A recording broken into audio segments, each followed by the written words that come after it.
I actually had a book contract to do another book on Iraq, and I literally had the signed contract and support, and then went up into the mountains, which is where I go to get clarity. And I just got a really, really clear knowing that that's really not the book that you want to do right now. You really, really want to do a book on the climate crisis. And I already had it kind of in me. I kind of had a general feeling of what it would be. And so I came down and I called my publisher, the New Press, and told them and said, I had written up another proposal and I sent that to them for my climate book. And they said, yeah, we'll just switch it. And they really liked it too and thought the timing was better. And so that's how the book kind of came into being. But even prior to that, I lived in Alaska from 1996 for 10 years. And I wasn't paying attention to the climate crisis. I wasn't a journalist. I was a mountaineer. And so going out to glaciers and climbing, even in 1996, it was just right in your face. The receding glaciers, like going through one Christmas in Anchorage with no snow on the ground. I mean, just already crazily disrupted weather patterns and climate shifts happening. And most dramatically, the glaciers just like receding before your very eyes, and then going back to the same place the next year to climb, and you have to hike another quarter mile to get to the same place, just full retreat. And so the seed was planted way back then. And then it, over time, it was always there over time, even through all my Iraq reporting. And then it really, I just knew like I wanted to go to the front lines of the climate crisis, just like I did in Iraq. And then also go there with scientists who had long-term intimate relationships with the places they were studying. And I feel like I succeeded in finding really good people to go out with. And so it took me to the Great Barrier Reef, to the Amazon, back up into a lot of places around Alaska, to South Florida for sea level rise, to Sequoia National Park for trees, and numerous other places. And I also went to places, several of which I had long-term relationships with, like Denali, like the Great Barrier Reef, and Mount Rainier, and places that I could, personally speak to the dramatic changes and really try to bring home to people in a really personal, visceral way. Here's what's happening to the planet, and we really need to pay attention.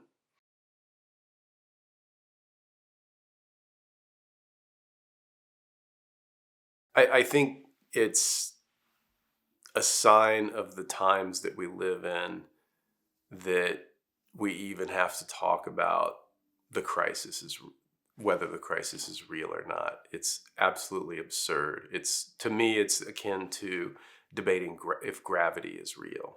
I mean, it's right in front of our faces what's happening. These changes are so utterly dramatic. And, but if we're going to break it down for the hardcore denialist, I mean, there's two very basic, crude things I point to. One, basic high school physics teaches us that CO2 is a greenhouse gas. It's a heat trapping greenhouse gas. That's why it's called a greenhouse gas. So that's unarguable. Humans, we have put an enormous amount of CO2 into the atmosphere in an extremely short time.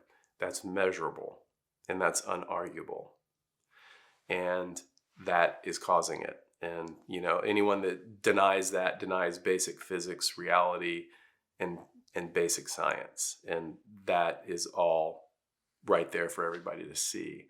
And then the other thing that I like to point out is, I didn't come up with this, but if you have a loved one or a child who's horribly sick, and you take them to 100 doctors to get treatment, and 97 doctors say, treat them this way. And then 3 say, no, there's really not a problem. You can let this go. It'll be fine. What's your choice? And so 97% consensus scientifically on the climate crisis, coupled with the fact that of the remaining 3%, it's actually 2.9%, it's well documented that the vast majority of those people who deny the science, the scientists that deny it, are fossil fuel funded. Um, there you have it.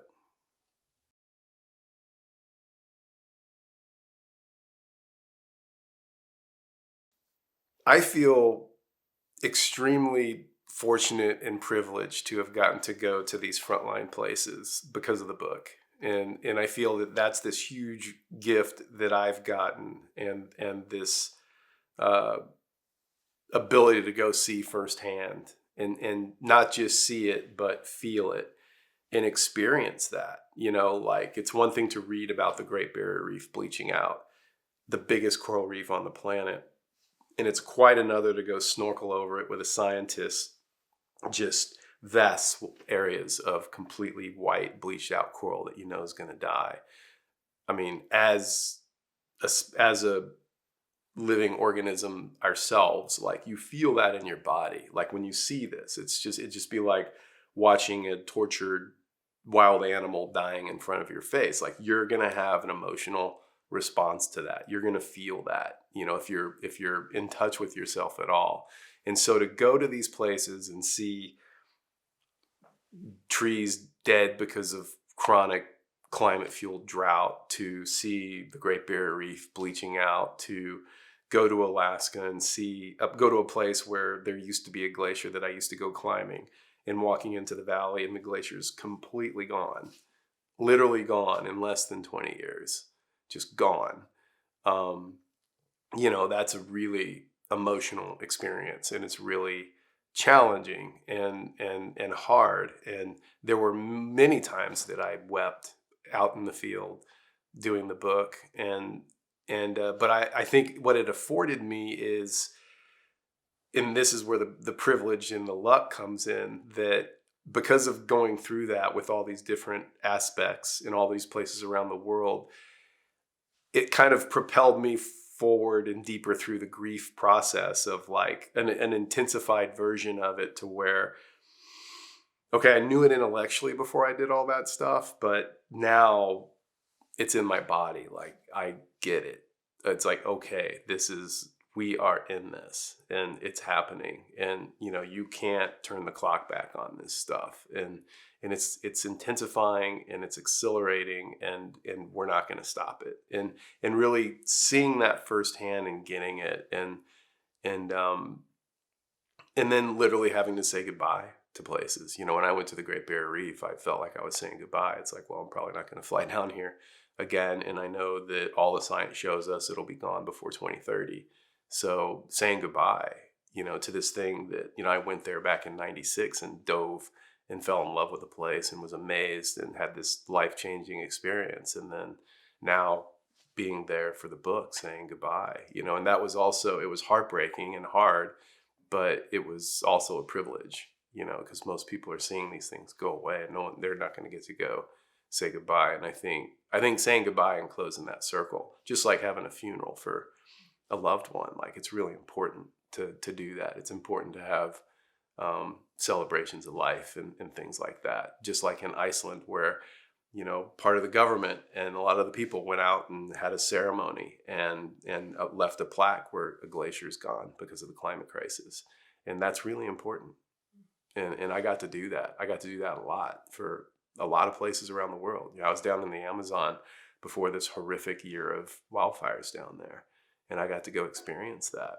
And, and probably 2 to 3 generations from now, people will not have that chance.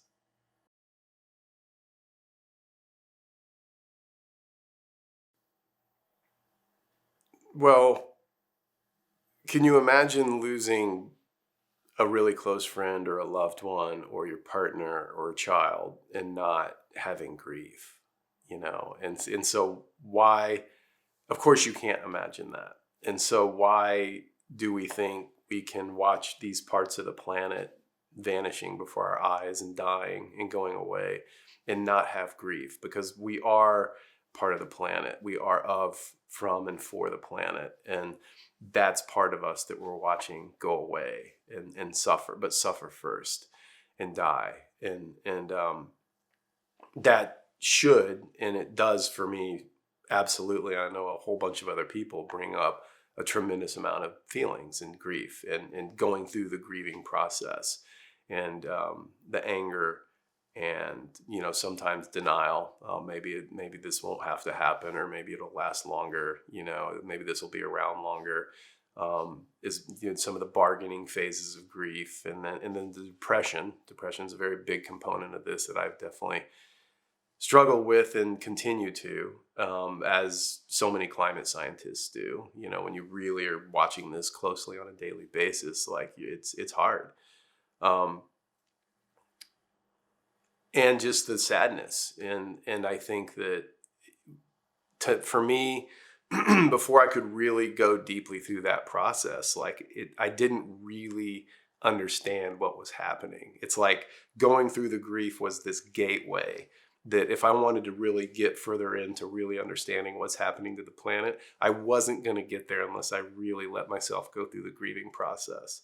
And that meant stopping on a regular basis and feeling it, and talking about things as they unfold now today. Like as we film this, Sydney's blanketed in wildfire smoke so intense that it's like, what, 12 times beyond hazardous limits that people literally are choking. In the wildfires across Australia and what's happened to the Amazon recently, like sitting down and talking about that with somebody that understands, it's akin to like losing a loved one and being able to share that with friends and just be like, look, here's what this person meant to me, and sharing that grief. And I think that that's been a really important part for me, to be able to see clearly that if I don't really let myself grieve and have all the feelings around what's happening to the planet, then I'm robbing myself of an ability to really understand it deeply, and then ask myself, okay, so what's next? Like where do I go from here? But so in that way, the grieving really informs my thinking and my future decision making. I'm going to make very, very different decisions and have very different thinking if I've allowed myself to grieve. And I think act more rightly and more strongly and in a much more rooted way if I have let myself grieve, as compared to if I don't, that I'm literally a different person operating with a different agenda. It makes me, if I really grieve properly, then I am that much more fully available to be in service to the planet.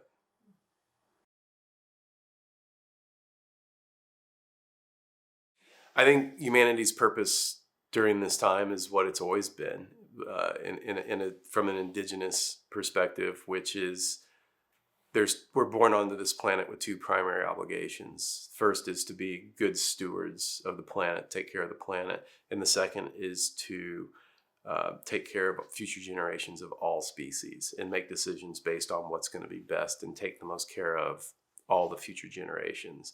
And I think that hasn't changed. I think the climate crisis underscores those. And now, even for non-Indigenous folks, that is apparent. Like that is our clear responsibility to do those things now like we've never done before, to do them in the most mindful, passionate, purposeful way that we ever have. I think that's our job now, that, no matter how bleak things appear, no matter how intense the situation is and how dire it is, and it's all of those things, those two fundamental obligations, moral obligations, have not changed, and I think just become even more paramount.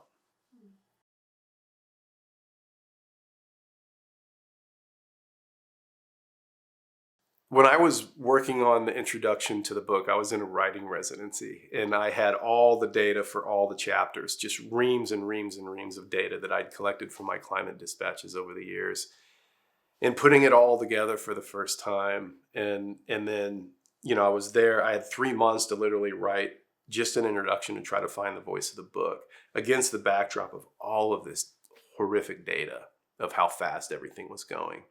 And I got dispirited regularly. And I had a good friend out there who's also a Zen teacher, Nick Terry. And he periodically we'd come over for coffee and we'd talk. And so he came over during a time when I was really depressed and was like, literally, what's the point? What's the point? Why even do this book? It's just, we're so far gone. And I shared that with Nick, and he says, Dahr, if one tiny organism in the Amazon gets one extra week to be on this planet because you wrote this book, then it's worth it.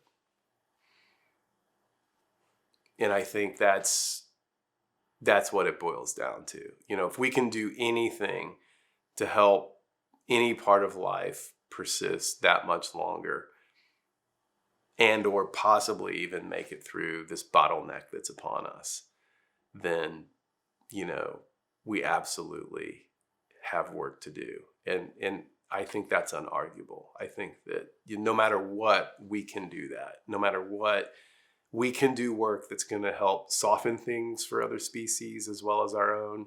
We can do work that's going to help some things, possibly even ourselves, survive longer. We can continue to be stewards in the truest sense of the word. We can really, we can really act the way that we should have always been acting.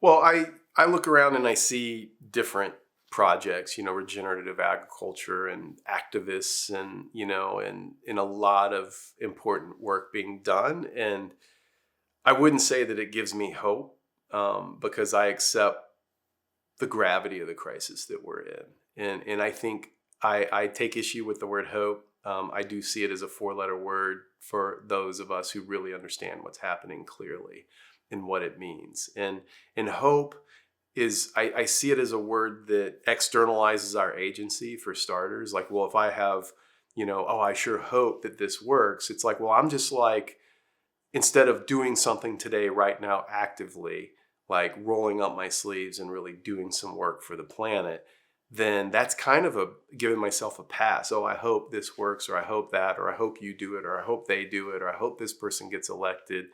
And I think it's a cop-out. And I also think it's disempowering in that way to have hope. Because if I don't have hope, and I'm not advocating hopelessness either, I'm talking about what Stephen Jenkinson talks about, which is being hope-free, which I think is real liberation.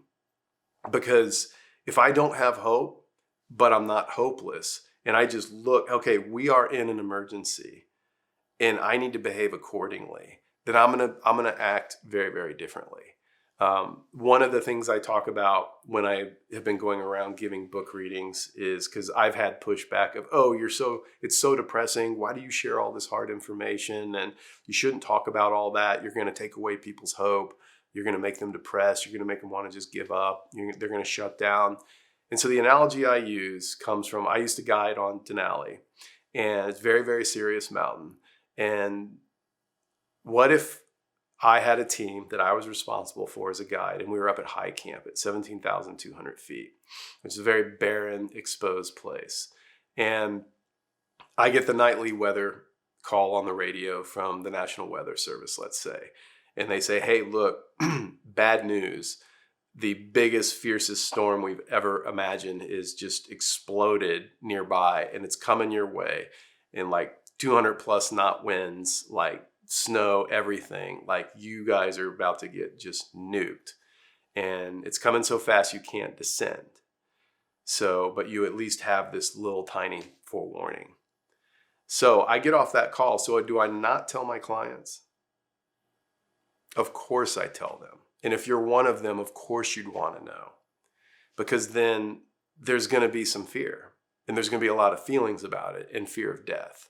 And that's going to give us an energy and a perspective that we wouldn't have if we didn't have that information. And then we're going to get really effing busy, preparing. We're okay. What do we got? What can we work with? What can we do?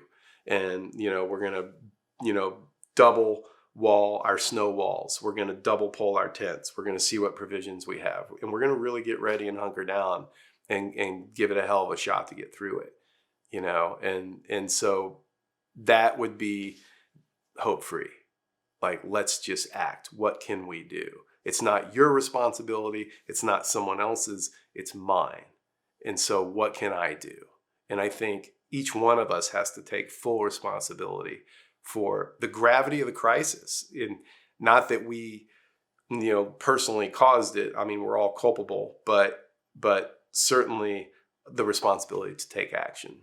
That here we are. We're still here. And if you can't think of anything to do, then that is an utter failure of your own imagination. And so if I'm acting on behalf of the planet and future generations, then I just need to sit down and think for a minute, okay, what can I do? And I think if everybody does that, then no matter what, at least we're going to be behaving with dignity, even if our species is on the way out. And that's not a given either. It definitely looks bleak. And I've said as much in my book. I said it's hard for me to imagine humans can make it through this, but I have to have enough humility to understand, the Earth is a massive, complex system that we really don't understand. And I've had some of the leading scientists on the planet working on my book tell me that. So like I was sitting in the Amazon with Dr. Thomas Lovejoy, the godfather of biodiversity. And this is a guy who's been studying the Amazon since 1965. And he's written like all these books, and these study camps produced hundreds and hundreds of peer-reviewed papers, and has helped single-handedly is responsible for preserving like this huge percentage of the rainforest that otherwise wouldn't have been preserved.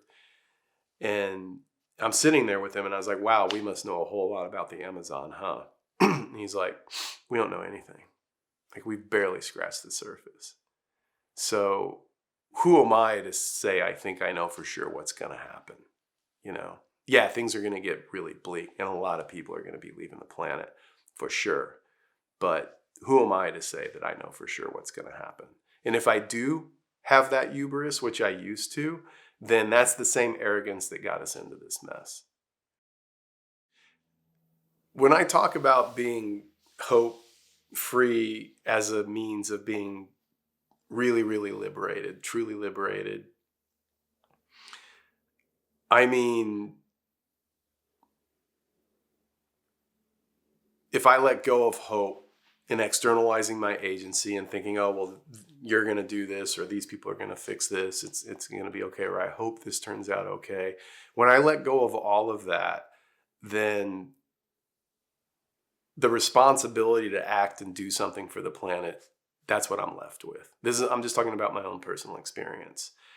And when I understand what's at stake, we are in the sixth mass extinction. We're losing between 150 and 200 species of plants and animals every single day. And when I understand what is at stake and what this means, then it's a true emergency, and lives are at stake. And the responsibility is mine to act. I can't depend on other people to take responsibility and fix this. This is on all of us. Then what do I got to lose? It's like getting a death sentence and knowing, okay, you have a year left. And I'm not saying that about the species, but like if we could well be on the way out and understanding what's at stake, if you're not going to take risks now, then you're never going to take them. And so there's a liberation in that, kind of like well, fuck it, I'm going for it, And I think when we really feel that in our bodies, then it's like the time to take risks is now. There's no more time to bullshit. There's no more time to wait or procrastinate or think we have until 2030. No, the time is right now. And that is the liberation, because that's freedom, real freedom. When you take full responsibility, then that's where all the freedom is. So that's the liberation that I talk about.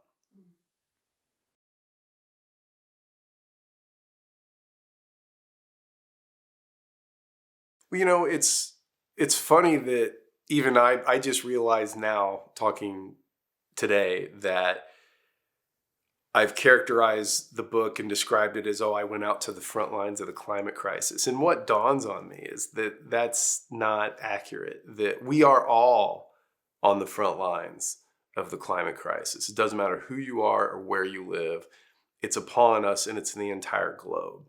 And so anyone watching this who's, for example, had their house burnt down from a climate crisis fueled wildfire, or like me, just been in areas that have been covered in smoke for days on end from wildfires.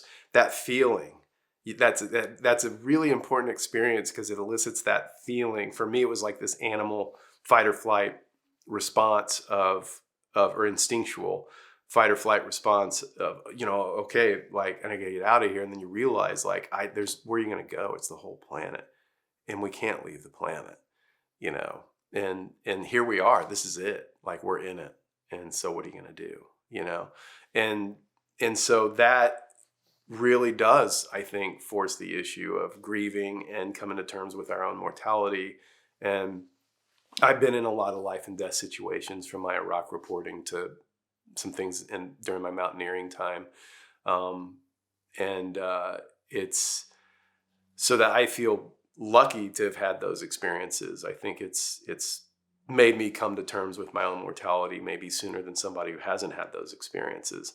But, basic spiritual practices do also tell us, like, we are, the minute we're born, we're dying, like, none of us gets out of here alive. And so this climate crisis really forces that issue. And in a sense, I think it brings into focus whatever your own personal spiritual practice is. And I know it's taboo to talk about spiritual stuff, and I'm not talking about religion. I'm talking about spirituality. Whatever your practice might be, even if it's going, just being at one with nature, or meditation, whatever it is, that practice done well brings a comprehension of mortality, that, everything is impermanent. All of this is temporary.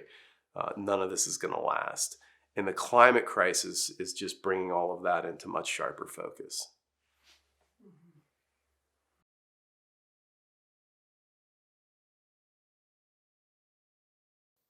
I think, I've been exploring and wondering myself, because I've been asking, what is the connection between your war reporting in Iraq and the climate crisis? And skipping past the obvious, oil connection, CO2 and all of that, and war and empire and all of that.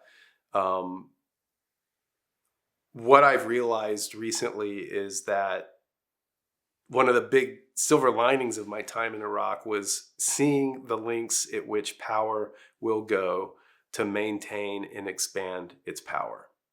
That the US empire, in the case of Iraq, we will obliterate a country of 27 million people. And look at it today, it just burns, right? This is a failed state. And it's hard to see it not continuing to be a failed state indefinitely. The US shattered this country, killed over 1 million people, has left it burning, smoldering, and still has a military presence there for empire. That it doesn't, 27 million people, basically this government, people in power made a decision, or whatever, they're Iraqi, it doesn't matter, And so getting to see that, it's, I think, enabled me to see quickly and clearly, of course, the executives of Shell and BP and ExxonMobil, insert name of every major oil company on the planet here, don't give a shit about life on Earth. They might, but no matter what, that's going to be superseded by profit. We are legally bound to generate profit, full stop. And if I don't do it, I will be replaced and someone else will come in and they'll do it. And so that's why, as we speak recently, amidst the climate crisis, everything that's happening on the planet, look at it, the world is literally burning. And very recently, BP and Shell announced that they are going to increase oil and gas production by 30% by 2030. That is insane. That's like someone, a cancer-riddled person laying in bed with stage 4 cancer that's metastasized all over their body, lungs, heart, brain. Someone just bringing them packs and packs and packs of cigarettes. It's completely insane. But that's it. That's what these people in power are doing. And so I wondered, you look at, okay, we all know in the United States, the political powers controlling the White House and the Senate, and for the most part, the DNC as well. They're all fossil fuel driven and fossil fuel funded to one degree or another. But the majority of these people have kids and grandkids. And so how can these people be making these decisions that are actively killing life on Earth? And they have grandkids.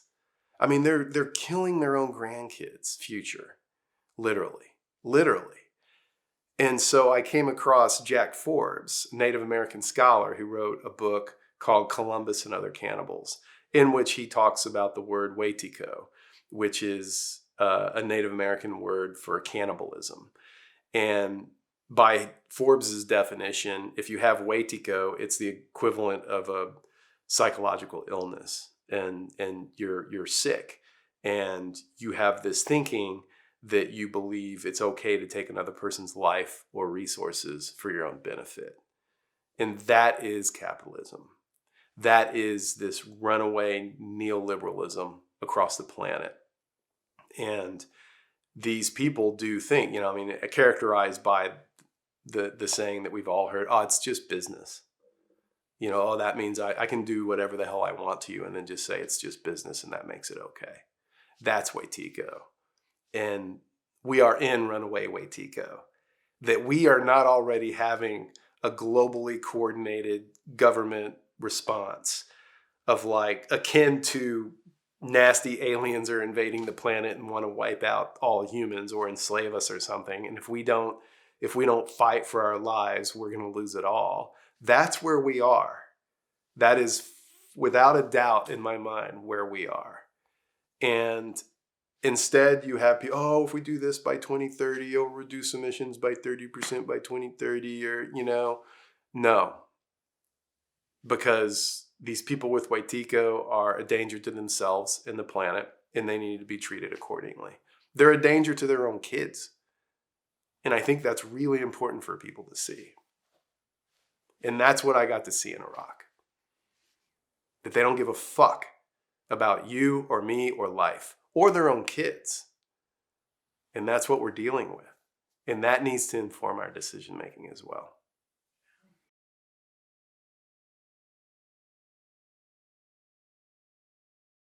Another part of the conversation that's important to have, I've been asked well, what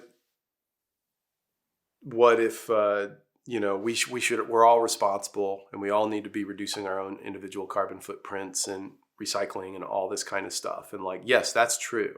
And that's important to do from a moral perspective. But we also have to keep in mind, because I think it's important that people don't feel overwhelmed, oh, I'm not doing enough. I mean, I always feel that way. And anyone that's paying attention probably feels that way regularly. I'm not doing enough. And it's true, because we're losing, we've lost. Not we're losing, we have lost. We have utterly failed. And so, of course, we're always going to be living in this chronic feeling of, well, I'm not doing enough, because it's true. But we also have to remember that it's 100 corporations, the biggest emitters of those being the oil and gas companies, that are responsible for 71% of all the CO2 emissions on the planet.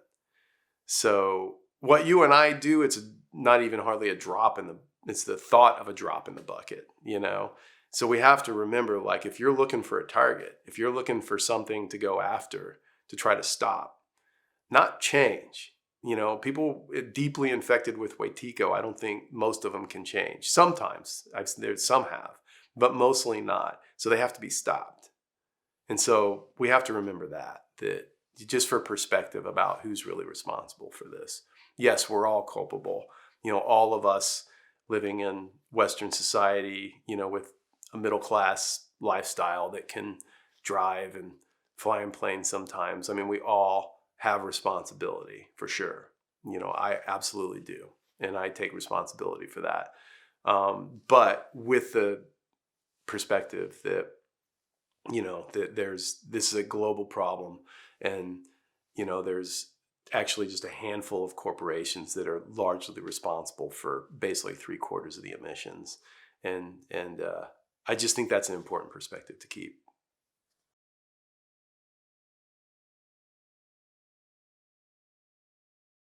I end my book with an indigenous story that's basically about reminding people about the importance to go listen to the earth, to get really, really quiet and listen. Because giving talks and being somewhat of a public figure, I'm often asked, I've even had people demand that I tell them what to do, and I won't do it. I mean, I have my hands full just figuring out what I'm, not figuring out, listening to what I'm supposed to do next. And so I believe, and I believe that for a lot of reasons, but to skip over the cynical ones and get to the core of it, the earth is the great organizer. And so my thinking is if we all do a really good job of listening to what she wants us to do for her, then we're each going to get our own custom made individual message for what we are to do as individuals. And so some people, that's going to be go to the front, join Extinction Rebellion, go to the front lines. Some people might be, well, that means I need to go start sabotaging oil and gas infrastructure. Some people might be moved to go become a doctor. Great, we're going to need doctors, or herbologists, or playing guitar. God knows we're going to need music. Whatever it is that you feel moved to do, and go do that, with all your heart. Because if it's coming, if it's coming from here, and you've done your own homework, and okay, this is really legitimate. I know this is the message I'm getting. I need to really follow this. I don't really understand it, but I just know I need to really follow it. Then that means you're on the right track, whatever that is. And for some people, that's going to mean putting your ass right on the front line. And if that's the message you get, then that's your responsibility. So the Native American man who shared that story with me about the deep listening, and I told him, yeah, I share that every time I give a talk now. And he said, that's really good. You need to remember to tell people that after they listen, they need to do what they're told. So listen and then do what you're told. And I get to adhere to that too.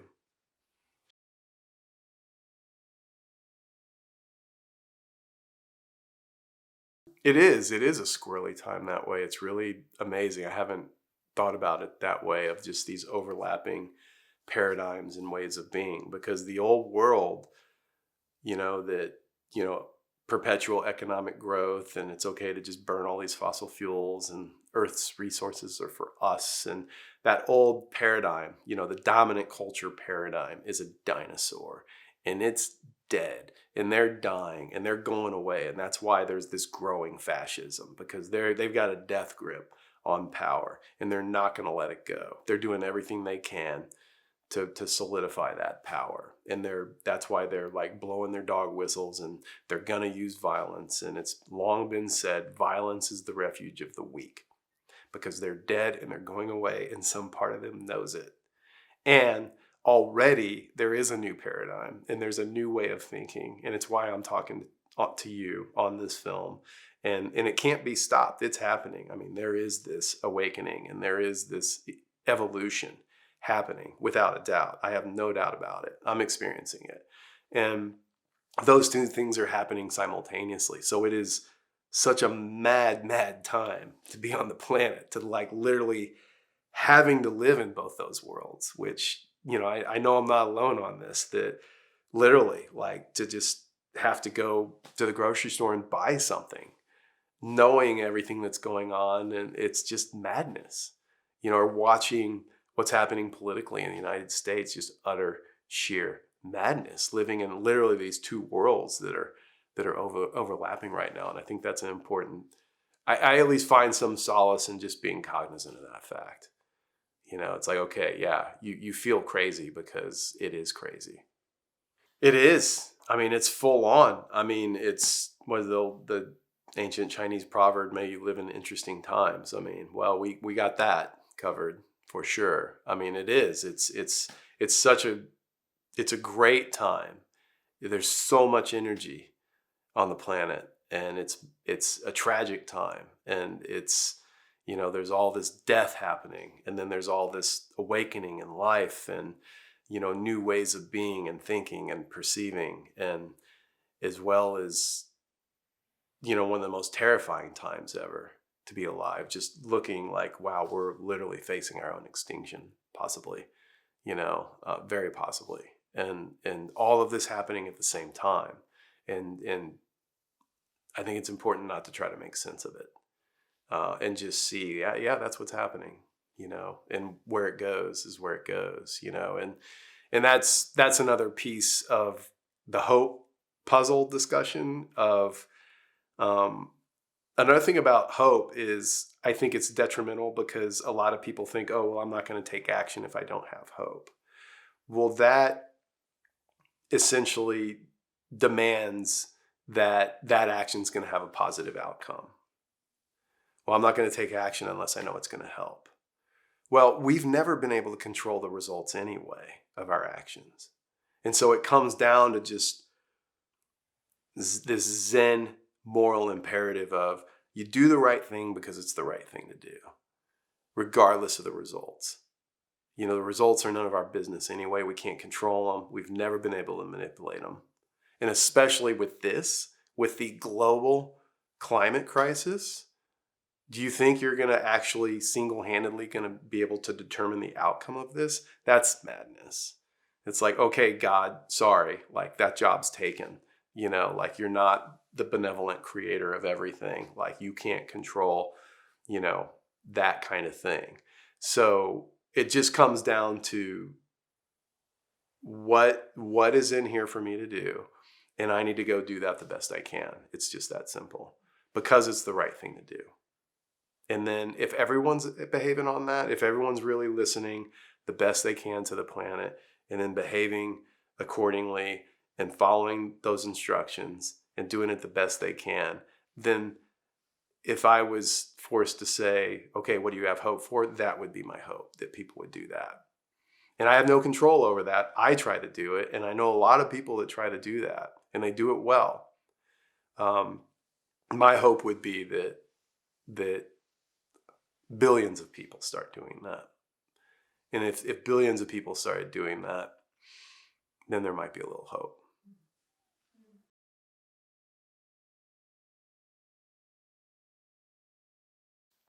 When I was a kid, I had a little bit of exposure to Native American spirituality. Not much, just a touch. And so it was always back in there for me in my consciousness. And then while I was working on the book, it demanded a deepening of my own spirituality. And I was on a bit of a plateau and I needed more and I needed to go deeper. And I had this hunch that, I always kind of wanted to pursue the Native American path on that sense and the way of being, really. And spending so much time on the planet and seeing what was happening, working on the book was really demanding that of me, And so right around then, and I see this as the book was really service work for the planet. And as I did the book, all this amazing, I kept getting everything that I needed. And then some, like all this amazing people and support and started just flowing in. And I know for sure where that was coming from. And so one of the huge pieces of that was I was literally at a gathering, a healing gathering. And I was literally doing final edits on the book. Like so anyone who's written a book, it's you get literally the final manuscript, this big stack of paper, and you go through with a red pencil or pen, and it's just literally the kind of edits like, okay, let's lose that comma and let's put in a couple of extra words here, like that kind of edits, right? And I got to the conclusion of the book, which I already had written, and something was like, just wait, hang on. And that day, I was in a healing ceremony with this man named Stan Rushworth, who's a teacher of Cherokee descent. And he's an older man and also a Vietnam vet. And we were sharing a space together for a couple of days. And that day that something had me wait on editing my conclusion, he and I had this really powerful healing experience together. Me, with my trauma from Iraq, and him as a Vietnam vet, and then knowing in the context of what's happening to the planet, we just had this really, really powerful, amazing healing experience together. And he helped me a lot. And that, but what also happened was, by the end of that day and talking with him at length about everything, I knew that I had the conclusion of the book completely wrong. It's like, oh, the last 10 pages just are not right. And I was literally 10 days in front of deadline. It was like, what in God's name am I going to do? But he shared these stories with me, and then I did an interview with him, and I just knew, like, okay, that's the ending of the book. And so I end the book with some of his wisdom and a couple of different Native American stories that he brought to me at the time. And so the book literally rewrote its own ending. And like, that wasn't me, but that's how I met Stan. And that's put me on a really different path now, where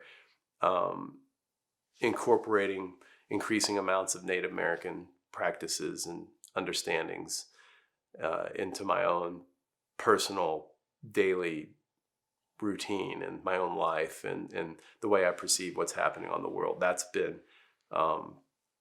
critical for me. Like, it's literally changed my life inside and out. It's changed how I perceive what's happening. And it's also really upped the ante on how much responsibility personally I have, and I think all of us have, to connect even deeper into the planet. And I'm sure plenty of people watching this are probably already really connected deeply to the planet, but go even deeper, and as a way to deepen our own commitment for, okay, this is my job, this is what I got to do, whatever that is. And so and that all comes from just really adhering more closely, understanding, and then adhering more closely to indigenous perspectives of, that's where those two primary moral obligations come from. I got that from Stan, of my allegiance is to the planet first, always. And so what do I need to do to take care of the planet? That comes first. That comes above my own safety.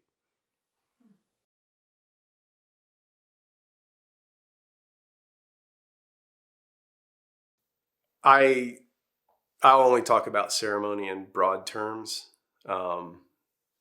It's not appropriate to talk about specifics outside of it. But I came out of a sweat lodge once, and just knew that kind of ceremony, and that's not the only kind of ceremony, but that kind of deep, deep indigenous ceremony is one of the most important things that anybody can do right now, if not the most important, because it's really an honoring by actions and taking that ceremony and being part of it, an honoring of the earth. And just, to me, it is absolutely one of the deepest, most potent ways to listen. And I think for me, that's what ceremony is. It's listening, as well as just taking the ceremonial actions and gestures to say, okay, like, all of this is for you. All of this is in service to you, and just keep showing me what to do. And so that's really what ceremony means to me. It's I'm offering myself up, as well as being open to whatever's going to come in. And I've had very, very direct transmissions from ceremony, and then seen very direct consequences, or consequences is maybe a negative word, and I don't want to imply that. But just whatever actions I've taken in ceremony, they work. I'll just put it that way, and that's one thing I've learned from Stan is he says, yeah, we've been doing this for tens of thousands of years because they work. If they didn't work, we wouldn't keep doing them. We wouldn't be doing things that our ancestors 10 to 12,000 years ago did if they didn't work, right? That would make no sense. Anybody can understand that. So they work. And anybody that's done ceremony in the right way and experienced that knows exactly what I'm talking about. And, that's not up for debate.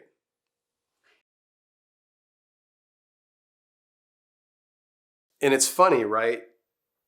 Science is kind of the high priestdom of Western dominant culture. But if you really think about it, that's nuts. And it's flawed deeply because science is what's gotten us into this crisis, is it not? And then now you look at these scientific studies, all of those are failed. Observational evidence, i.e. reality, that's in front of us right now, anyone can see, continues to outpace the worst case scientific projections from the past. So where the Arctic sea ice is right now, and literally today as we speak, a report just came out, it's at another record low, is far beyond the worst case projections back in the early 90s for what they thought, well, worst case projections, here's where the Arctic sea ice is going to be in 2019. Right now, as we speak in 2019, it's way worse than that.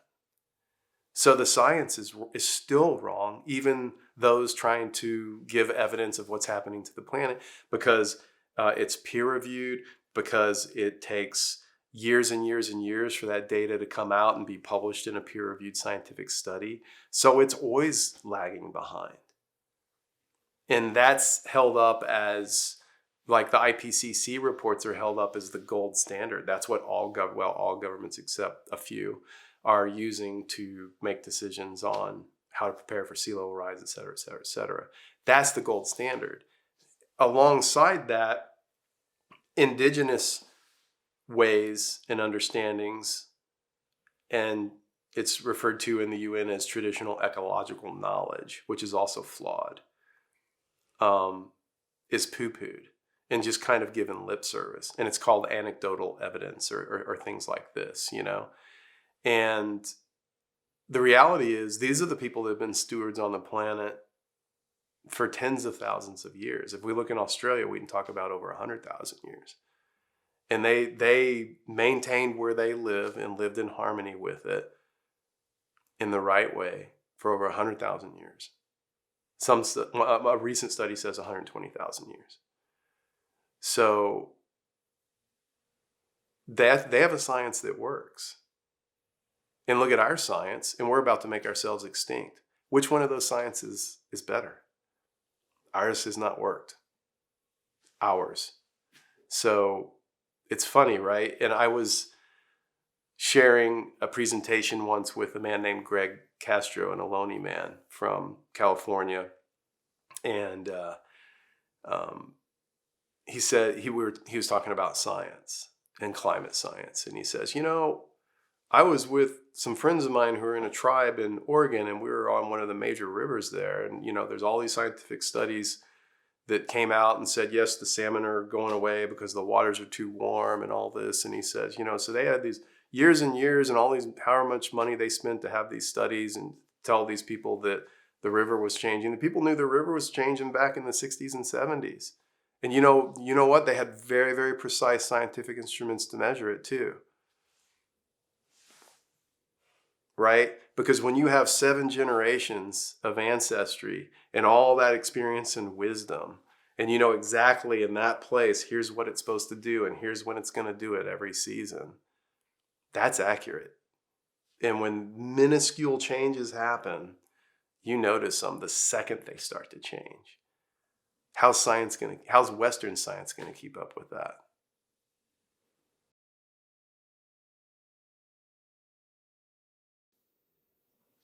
Yeah, talking with younger generations about what's happening is like one of the most challenging things to me. And I'm making it up as I go along. But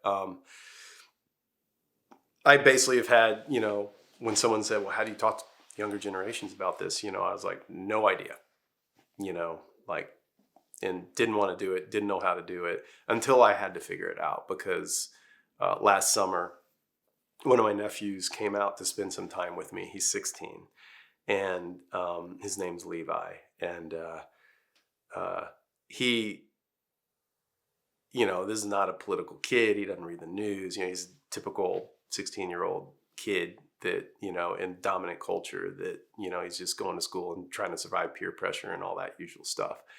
And, we're early in the first minutes of me picking him up. We're heading back out here where I live because I was going to take him into the Olympics for a backpack.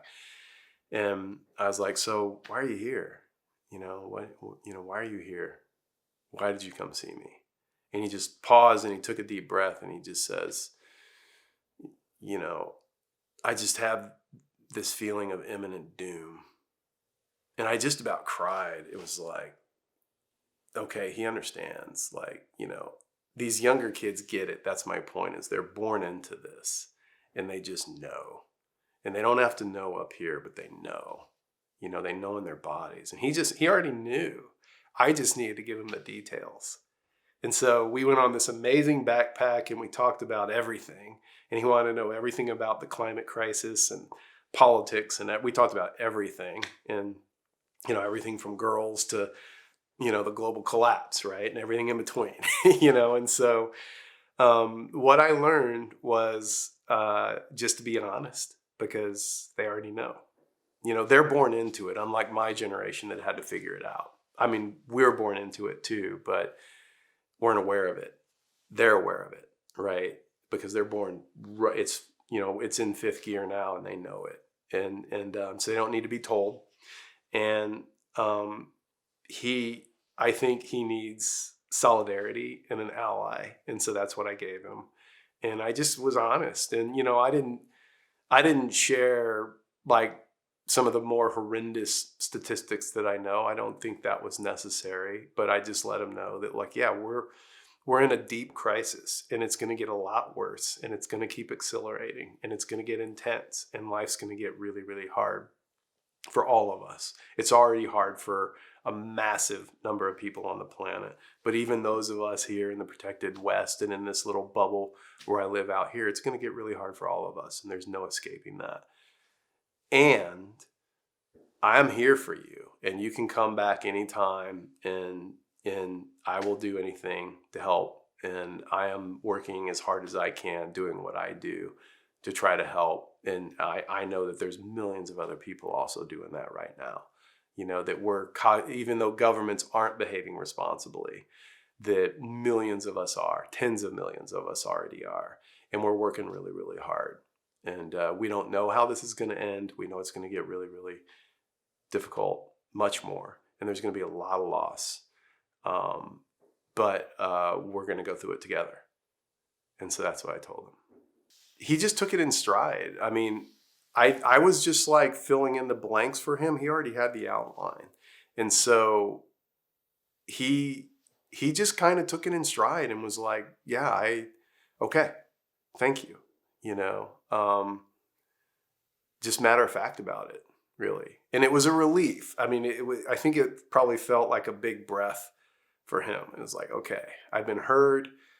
Now it makes sense why I'm feeling this way. It's like, oh, someone's actually talking about the elephant in the room and acknowledging that like we're in grave danger. Like that's a relief, So for him, it was way worse. He was having this like Hitchcockian experience of like, okay, there's this big dark thing out the window and it's dark outside and I don't know when or if it's going to come in and what's going to do when, that not knowing was way worse than finally know it. Look, here it is. Here's all the details. Here's the eyes, the mouth. These are its claws. This is it. There it is. And we're all aware of it. Okay. And we're here with you. And yeah, that's a really, really bad thing, and it's going to do serious damage, and it's going to kill a lot of people. But there it is, and that's way better than whatever his imagination and what people's imagination does by just not being real about what's happening.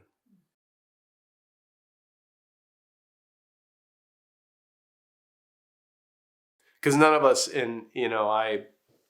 none of us can make it through this alone. I mean, for a long time, I was on this like solitary path. I was going to go stop the Iraq occupation, and I took pride in being a lone wolf, and there is always a part of me that is that way, and I accept that, alongside the fact that I know that I have to have community, and I have to have people close to me that I can talk to about all this. And then, when I read about what's happening on the planet on any given day, just be like, oh fuck, did you see what's happening, to Greenland now, and have someone empathize with me and be like, yeah, I did. It's really sucks. It's really hard. It's terrifying too, and we can't go through this alone. Nobody's going to get through this alone, psychologically, spiritually, or especially physically.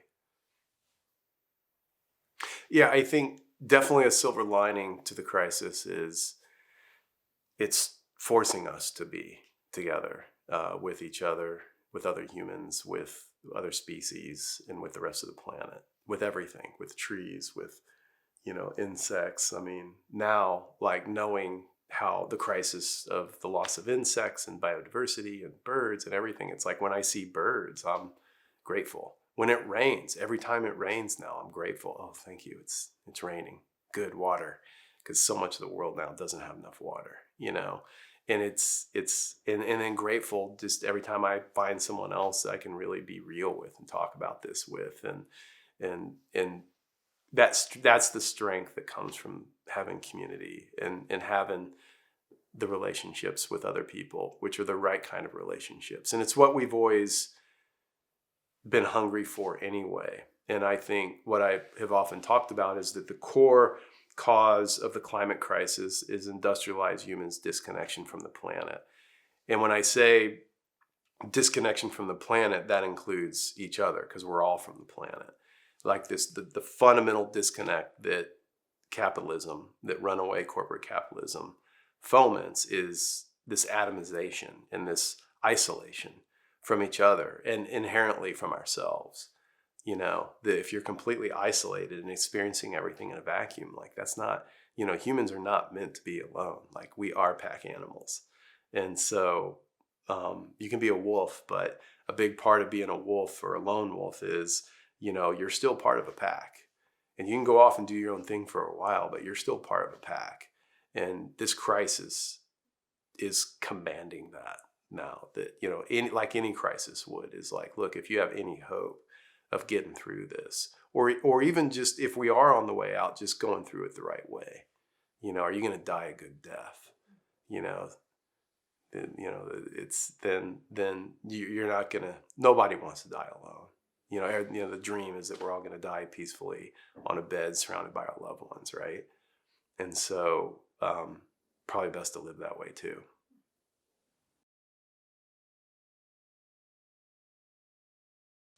What scares me going through this crisis the most is just, certain human reactions. Is that, you look at the United States right now, it's, you know, um, it's grim.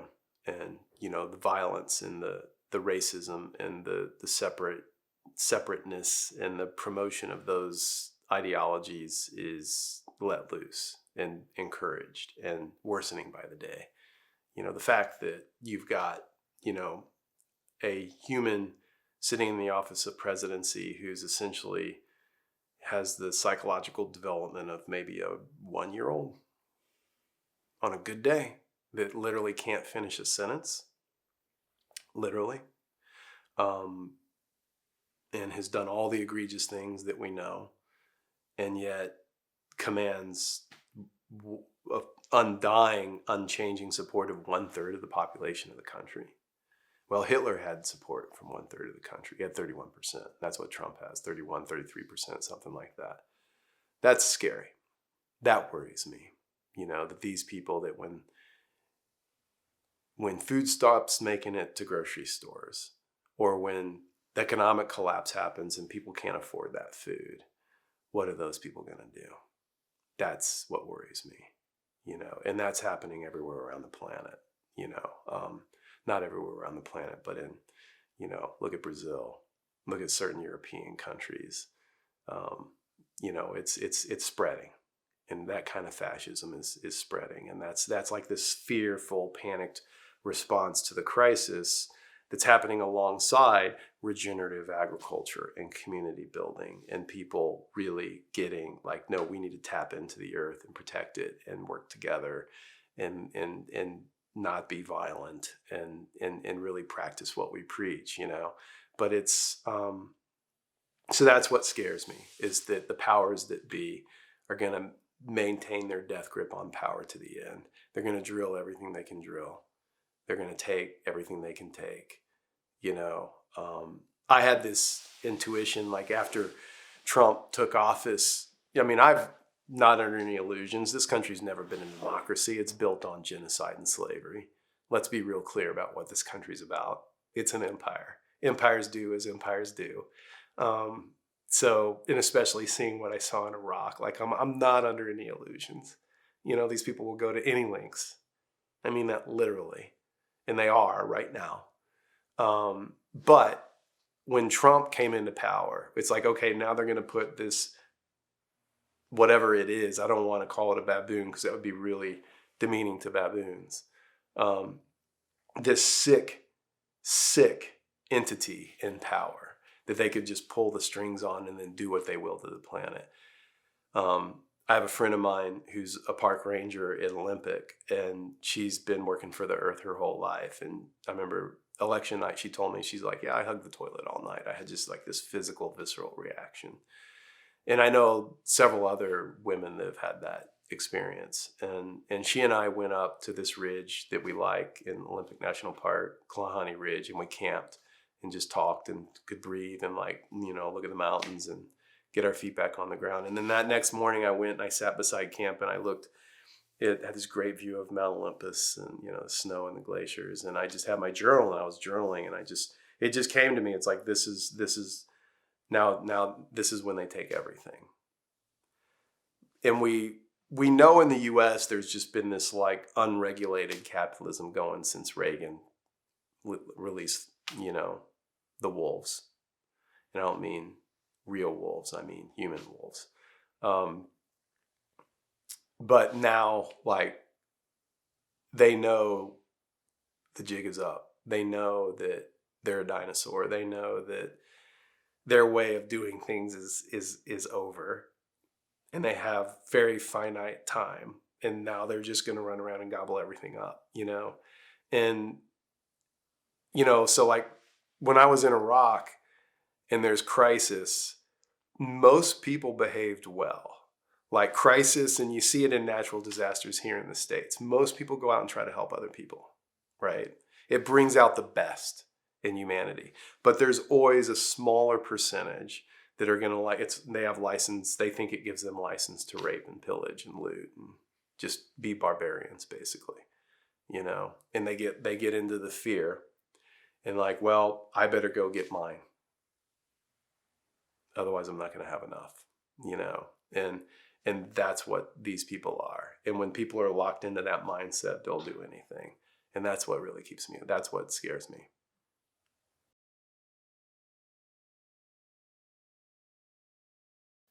There's plenty that gives me heart, not hope, but really brings me a sense of solidarity and gives me heart, and kind of adds a little gumption to what I do.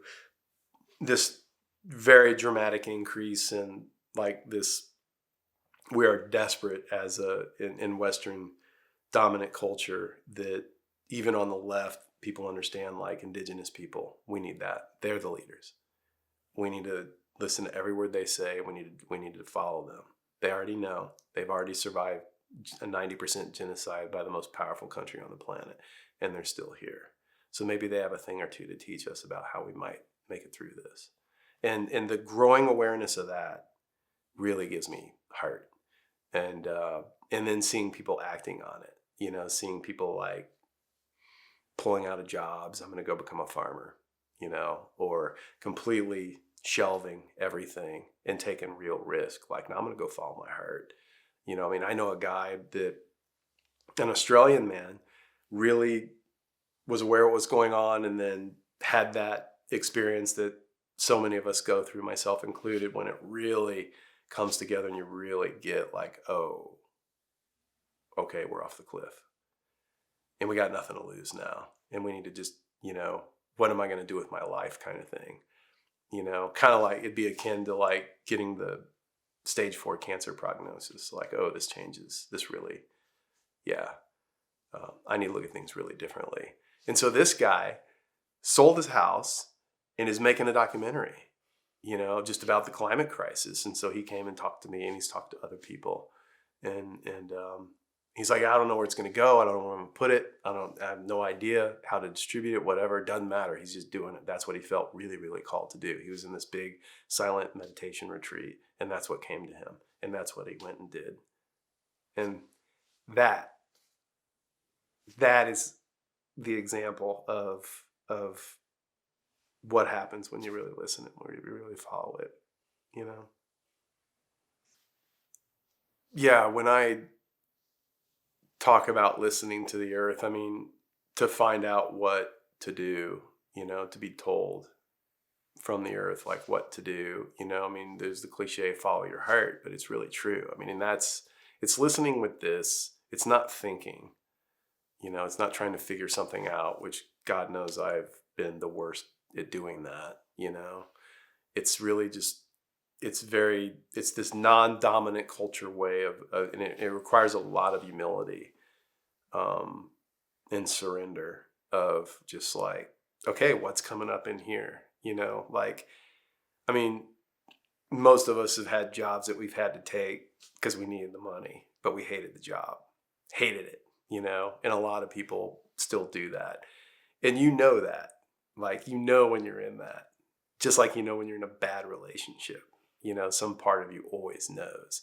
So part of that listening that I talk about means listening to that. So get out of it, find something else, and I understand economic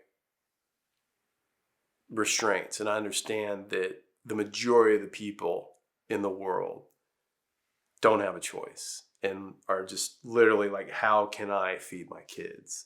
And how can I pay my bills? And they're on this economic treadmill. I get it.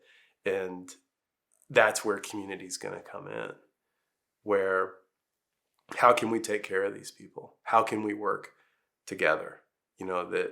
That's me. A couple of different changes in my path along the way, and I'm in that situation. I could be in that situation next week. Who knows? So how do we enable it together? And these are open questions that I think we all have to struggle with and figure out, and listen to. How do we help our brothers and sisters that are in these situations? And I don't really have an answer. I just know locally, what I'm doing where I live, and I'm doing the best I can and making all kinds of mistakes, but somehow keep going forward in a better direction consistently, because it's involved, working with other people. And essentially listening comes down to following our hearts. And there's a million ways to listen. Use your imagination. For me, it's literally going into the mountains. That's where I have my best listening. But it also means, listening to how I feel. And because, when Greg Castro, the Alonian man I spoke of, talks about using this as a precise scientific instrument, nothing's more precise than this. And there's an art to listening to it. And Western dominant culture does not want us to do that. And I think a real radicalism of the times, which is simply indigenous practice, always has been, is this is how we listen. There's other instruments that we have, like these and these, and there's all this stuff, but really it's what's in here. because in here is a fundamental sense of what's right and wrong. And when I do this, I feel this way. And when I do that, I feel that way. And following that. If it feels bad, stop doing it. And if it feels good, you're probably on the right path. It's that simple. It's really that simple. But that's been completely omitted, denied, obfuscated, and distracted away from by the dominant culture. But that's, I think, the imperative now is that kind of listening. It's like, and in that way you honor yourself, and in that way you honor the planet. I don't believe that we're put on the planet to be miserable, suffering, economic slaves.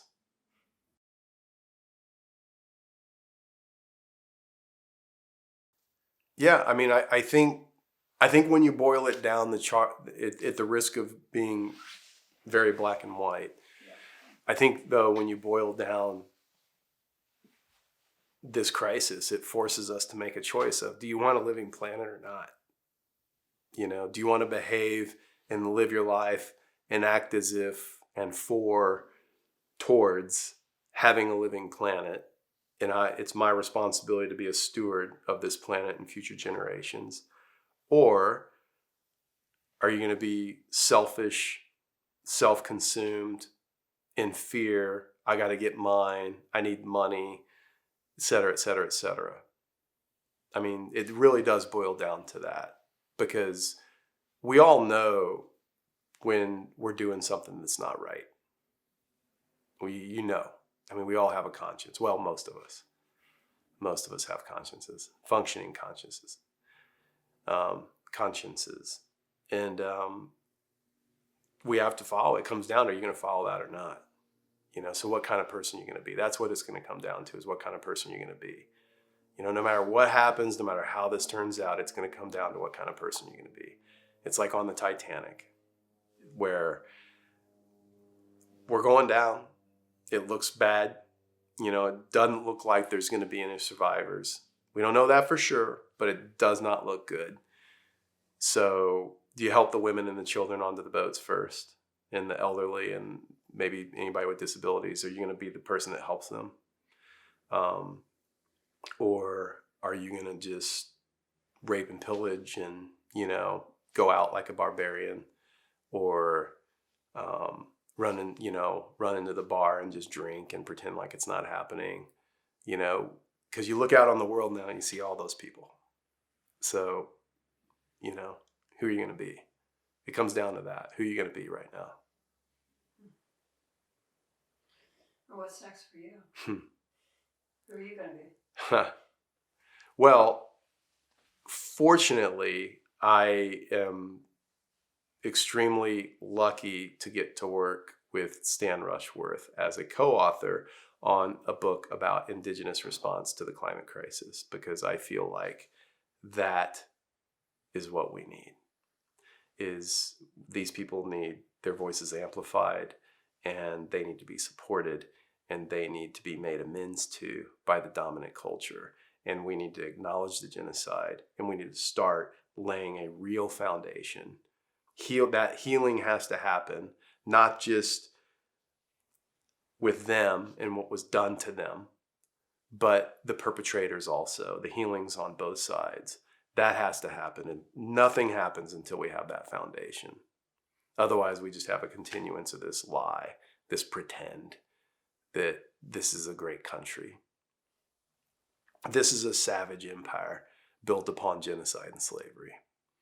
And most of our ancestors had a part in that, because you had an economic gun to your head, right? So we need to start with a clean foundation, right? Everybody knows that. It's not rocket science. And then from there, we need to act as good stewards to the earth. And who are our teachers to do that? People have been doing it for thousands and thousands of years. So I have the great privilege to get to do a book with a Native American man, interviewing amazing people, talking specifically about what to do and how to be. So that's what I get to do next.